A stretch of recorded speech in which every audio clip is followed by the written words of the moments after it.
naman ata. Palagi kang ganyan ah. Huh? Okay ka lang? Ano oras na ba?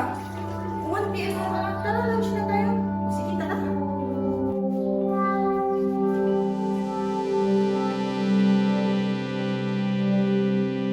Mami, may star ako sa kamay. Mami, alam mo ba kung sino naglagay nito sa akin? Si Teacher Ana. Ang sabi niya ay smart daw ako. Mami, gusto ko paglaki ko ay kagaya ko si Teacher Ana ha. Tapos, lalagyan ko rin ng other kids ng star sa kamay nila.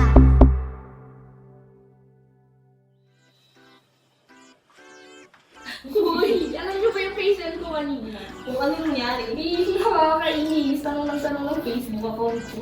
Yun, tuturukan ko ng tubig sa susunod. Hala kasi, type ka niyan. So, anong ginawa mo? Siyempre, as a professional, sa ganyang bagay, ibibigay ko.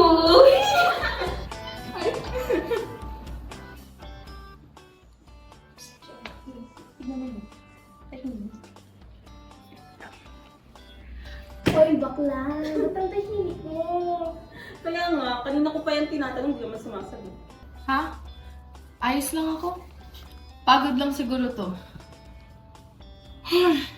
Nag-overtime kasi ako kagabi. Hay nako, friend. Matagal na tayong magkakasama, no? Alam namin kung may problema ka.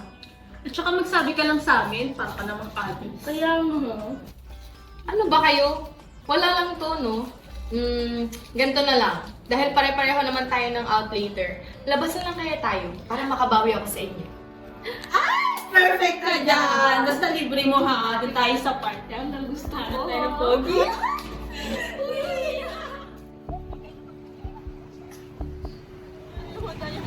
Naalala niyo ba si Joshua? Bakit? Naalala niyo nung elementary tayo? Oo. Di ba tinusok ko yun ng lapis? Imagine ngayon, nurse na ako, tumutusok na ako ng grabe yun ha. Grabe, hindi ko talaga makakalimutan yun. Lang guys, may tumatawag. Ay, sino yan? Wala to. Tayo, may nililihan ka na sa amin ha. Wala nga. Sige lang, take your time.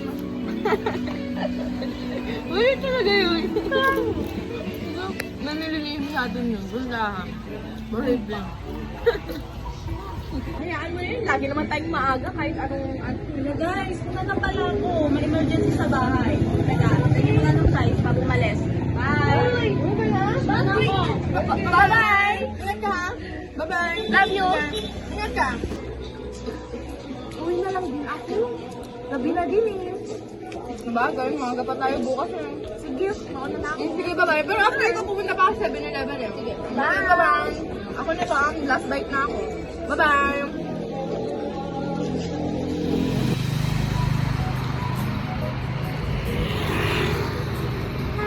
Lynn? Ikaw na ba iyan? Ma? It's me, Teacher Ana. Teacher mo nung kindergarten. Kayo po pala yan, ma'am? Nagtuturo pa rin po pala kayo hanggang ngayon? Oo, pero hindi na kindergarten ang tinuturuan ko ngayon. Akala ko ba gusto mong maging teacher? Pero in fairness ha, nurse ka na ngayon. Oo, pero ba't parang hindi ka masaya? Masaya naman ako, ma'am, kasi natupad ko yung pangarap ni mama at papa. Pero pangarap nila yan, iba pa rin yung pangarap mo. Pero sana sa susunod na pagkakataon, ay matupad mo na rin yung pangarap mo. Tsaka bata ka pa naman, marami ka pang pwedeng gawin. O siya, dumidilim na. Mag-ingat ka sa pag-uwi. Thank you, ma'am.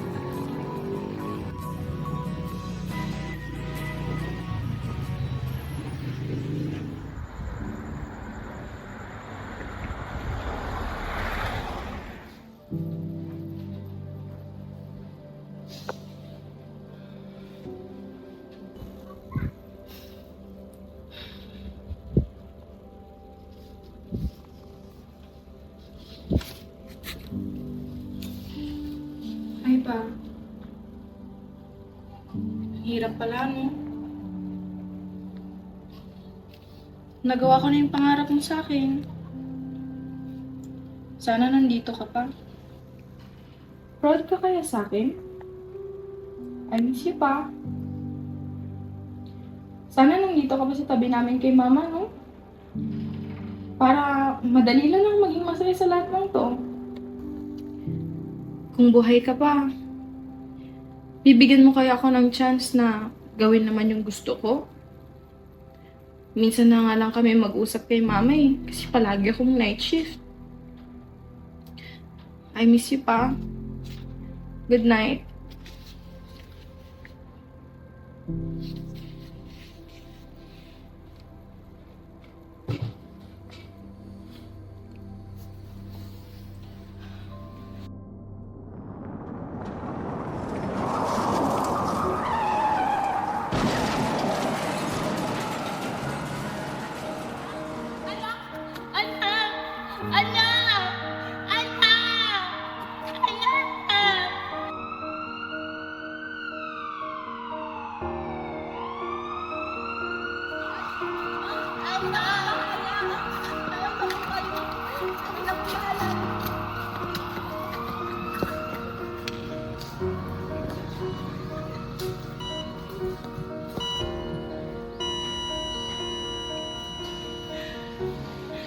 Mami, yung anak ko. Kumusta po yung anak ko? Ma'am, sir, we're very sorry. Ha? Ano ibig mong sabihin? Ginawa po namin lahat. Lahat! Lahat yun! Lahat na yun! Ginawa po namin. May pangakrap yung anak ko! Nasa yung anak ko! Hospital to, di ba? Bakit hindi yung tangitan yung anak ko? Ano sinasabi niyo? Magiging teacher pa yung anak ko! May pangarap pa yung anak ko! Dapat yung anak ko! Magiging teacher pa siya! Dapat yung anak ko! Yung anak ko!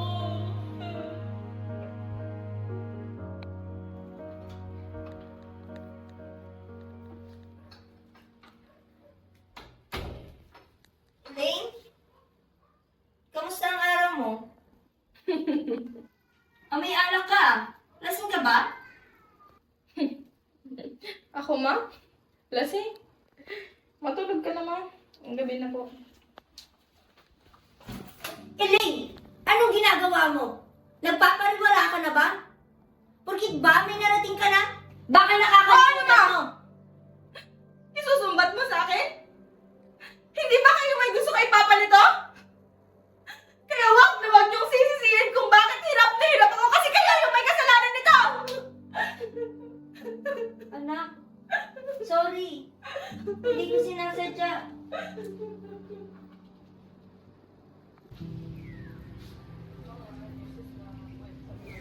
Ikaw, Ellie, hindi ka ba kakain? Wala akong gana. Paano gaganahin yan? Nag-fight spirit silang mag-travels ka doon. Paano mo nalaman? Oh, nagbibigay ni tita. Hala, pabebe naman pala ng friendly namin. True sis. Oh, kunin mo na. Akin na nga. Hindi nyo kasi ako naiintindihan. Oh, seryoso na naman siya. Ano ka ba, Ellie? Pinapasaya ka lang namin. Gumag na lang kaya tayo para sa patuloy na laban. Yakap para sa friendly namin, sad girl! Ay, nako. Kain na lang kaya tayo. Oh, sige, tsaka after na ito, tara sa park. Sige.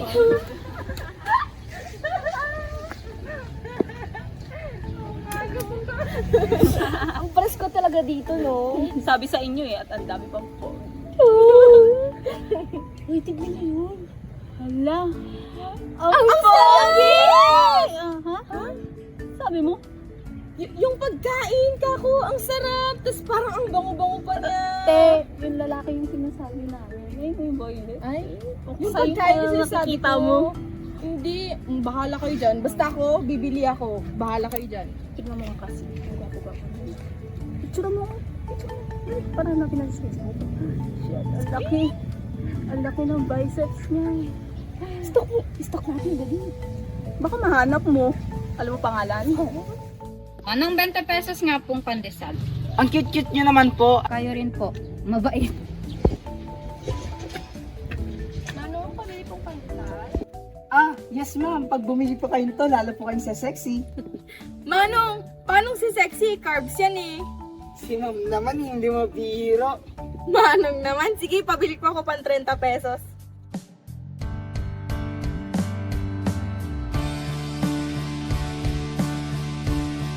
Sa mundong puno ng pagbabago at walang tigil ang bawat isa sa paghanap ng kasiyahan. Ano nga bang ibig sabihin ng salitang happiness? Kapag ba natawa ka, happiness na? O kapag nakuha mo na yung gusto mo, happiness na? Kung ganun nga, ano ang kasunod ng happiness? At kapag nakuha mo ng gusto mo, ano nang mangyayari?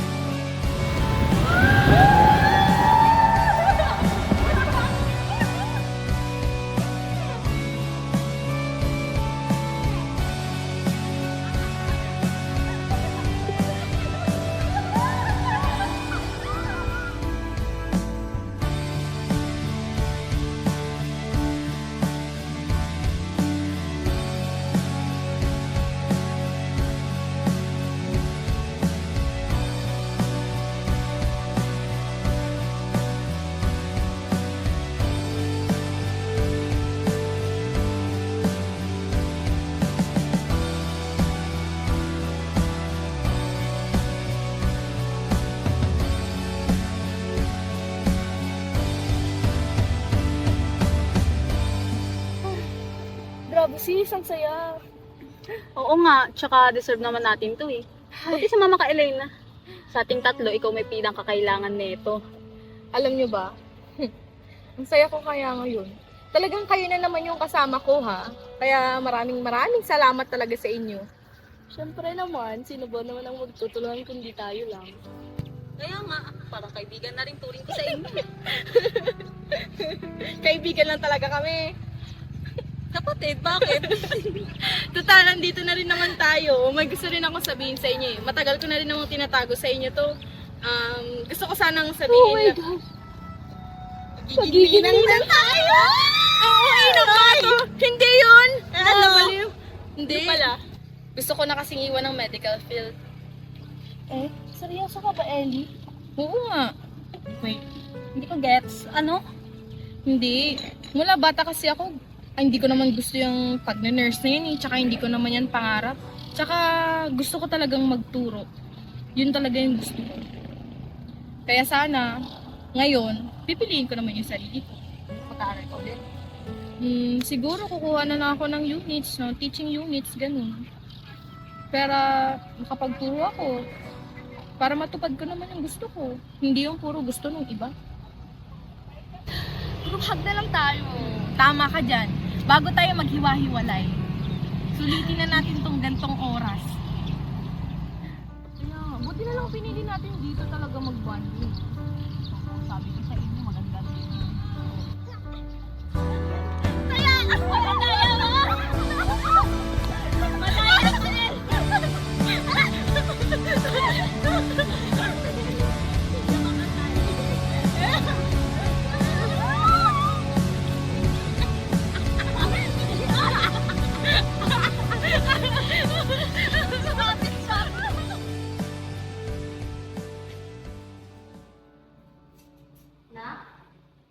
Kamusta ka na? Okay lang naman, ma. Sure ka ba? Opo, ma. Naaalala mo ba, noong nabubuhay pa lamang ang iyong papa, na kapag may nagagawa kang magaling sa school, lumalabas tayo. Oo nga, ma. Nakakamiss, no? Kaya ngayon na naabot mo na ang mga pangarap ng papa mo para sa'yo, mas pagbutihin mo. Dahil alam ko, kung saan man siya naroroon, masayang masaya na siya. Pero, ma, may gusto sana akong sabihin sa'yo eh. Ano yun, Nak? Nak, sagutin ko muna yung tawag, ha? Sige po, ma. Matutulog na lang din po ako maya-maya. Ganun ba, Nak? Sige, mauna ka na. Good night, ha? Sige po.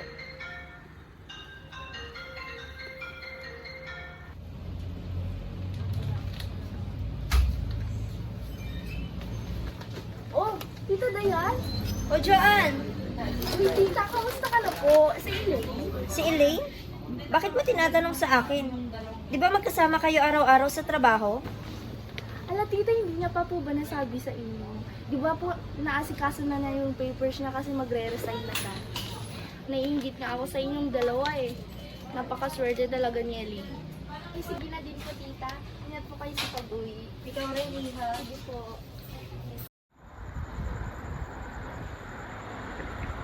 ka galing? Sa work po, ma. Talaga ba, Elaine? Kailan ka pa natutong magsinungaling sa harap ko? Ano yan? Wala lang to, ma. Ma! Resignation letter? Bakit? Magre-resign ka? Sisirain ko ang buhay mo! Hindi mo ba naiintindihan? Hindi mo ba naaalala ang papa mo? Wala na lang ba kami dyan sa puso mo? Ma! Hindi niyo ako naiintindihan. Hindi niyo ako iniintindi. Buong buhay ko, wala na akong ibang ginawa kundi sundin lahat ng kagustuhan niyo. Ano pa bang kulang, ma? Ano pa bang gusto niyong gawin ko? Ilang beses niyo ba bang gagamitin si Papa para sa letseng pangarap na yan? Pero ngayon, ma, pasensya na, ha? Kasi, uunahin ko naman yung pangarap ko. Yung kwentong ako naman yung bida. Yung buhay na ako naman yung masusunod.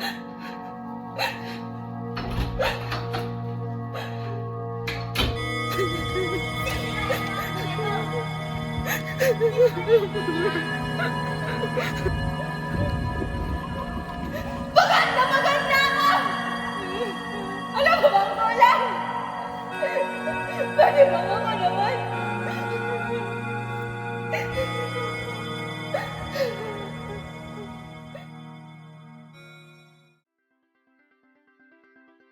It's my great honor to introduce our guest speaker today.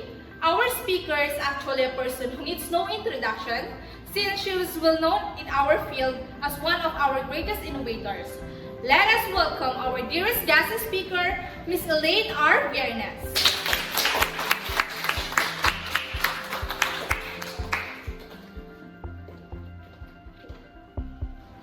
Thank you, Ma'am Chris. Good morning po sa ating lahat. Ako po ay nagpapasalamat sa inyo dahil kinuha niyo po ako bilang isang guest speaker sa inyong Career Guidance Symposium sa araw na ito. I am Ma'am Elaine R. Viernes, but I am also known or mas kilala po ako bilang Doc Ma'am L. Noong una, palagi kong tinatanong sa sarili ko kung ano nga ba ang ibig sabihin ng salitang happiness. Ngayon na marami na akong pinagdaanan sa buhay, pakiramdam ko, naiintindihan ko na kung anong ibig sabihin ng salitang ito. Pagdating sa personal na pananaw, ang salitang happiness ay walang naman talagang tiyak na ibig sabihin. Depende na lang kung paano natin ito nagawa, ginawa, at gagawin. Kagaya ng pagmamahal. Kapag tinanong mo isang tao kung bakit kanya mahal, hindi ba't masyado atang mahirap pang hawakan kung may direkta siyang sagot kung bakit? Sa paghahanap natin ng kasiyahan, madami tayong pagdadaanan na sabihin na lang nating drama o paghihirap. Kasi gano'n naman talaga ang buhay, di ba? Kung may kasiyahan, syempre meron ding kalungkutan. Pero alam niyo ba kung ano ang susi ng kasiyahan? Yun na yung pagiging maalam natin sa kung ano nga ba ang gusto at siyang tunay na nagpapasaya sa atin. Hindi yung palagi kang masaya kasi may napapasaya ka. Pahalagahan din natin ang sarili natin. Pati na rin yung mga taong nagbibigay ng kasiyahan kapag may pinagdadaanan tayong hindi mabuuan ng akmang salita. Grabe yung speech mo kanina, Bes, ha? Oo nga, alam niyo ba, literal na sinilabutan ako sa mga sinabi mo. Ano ba kayo? Nagkwento lang naman ako kanina eh. Pero salamat ha. Salamat, para saan naman? Kasi kung hindi naman dahil sa inyo, hindi ako makakapag-adjust ng ganito kabilis sa environment na to, di ba? Ano ba yan? Tsaka iyakin mo na naman ba kami ulit? Not about this girl, Bes. Ah, Bes, may kakausapin ako sa kita. Wait lang. Sige, sige. Galing-galing niyang mag-speech. Vanessa! Joan!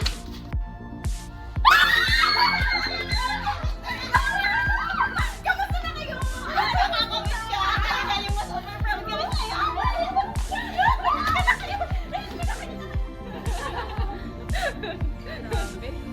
Grabe talaga. Ano? Tara sa park? Tara? Tara!